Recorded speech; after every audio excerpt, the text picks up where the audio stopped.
சங்கீதம் 18வது அதிகாரம் 28வது வசனம் இப்படியாக சொல்கிறது, தேவரீர் என் விளக்கை ஏற்றுவீர், என் தேவனாகிய கர்த்தர் என் இருளை வெளிச்சமாக்குவார். இன்றைக்கி அநேக பேர் சொல்லலாம், என் வாழ்க்கையே இருளாக தான் இருக்குது, என் கூட எல்லாரும் இருக்கிறாங்க, ஆனால் நான் மட்டும் தனிமையாக இருக்கேன், என்னை சுற்றிலும் எப்போதுமே ஒரு இருள் இருந்த மாதிரி தான் இருக்குது, நான் ஒரு பாதையை சூஸ் பண்ணி அந்த வழியாக போனால் அங்கேயும் எனக்கு இருளாக தான் இருக்குது. இப்படிலாம் நீங்கள் யோசித்து புலம்பிட்டுருக்கலாம். ஆண்டவர் உங்களோட புலம்பின் சத்தத்தை கேட்குறாரு. ஆனால் நீங்கள் உங்களை நினச்சி நீங்கள் ஃபீல் பண்ணி புலம்பிட்டுருக்கலாம்.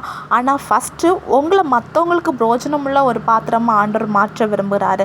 அதனால் உங்களுடைய விளக்கை ஆண்டவர் ஏற்றுவார். ஆண்டவர் உங்கள் விளக்கை ஏற்றும் போது மற்றவங்களுக்கு முன்னாடி நீங்கள் வெளிச்சத்தை கொடுப்பீங்க. அது மட்டும் இல்லை, உங்கள்கிட்ட இருந்து ஒரு ஒளி பிரகாசிக்குதுன்னா அந்த ஒளியை தேடி அநேக பேர் கடந்து வருவாங்க. இப்படி நீங்கள் பிறருக்கு ஆசீர்வாதமாகிறதுக்கு முன்னாடி ஆண்டவர் உங்களுடைய இருளை வெளிச்சமாக்குவார். எல்லா சூழ்நிலையிலும் ஆண்டவரை விசுவாசிங்க. ஏசப்பா உங்கள் வாழ்க்கையில் அற்புதத்தை செய்வாங்க.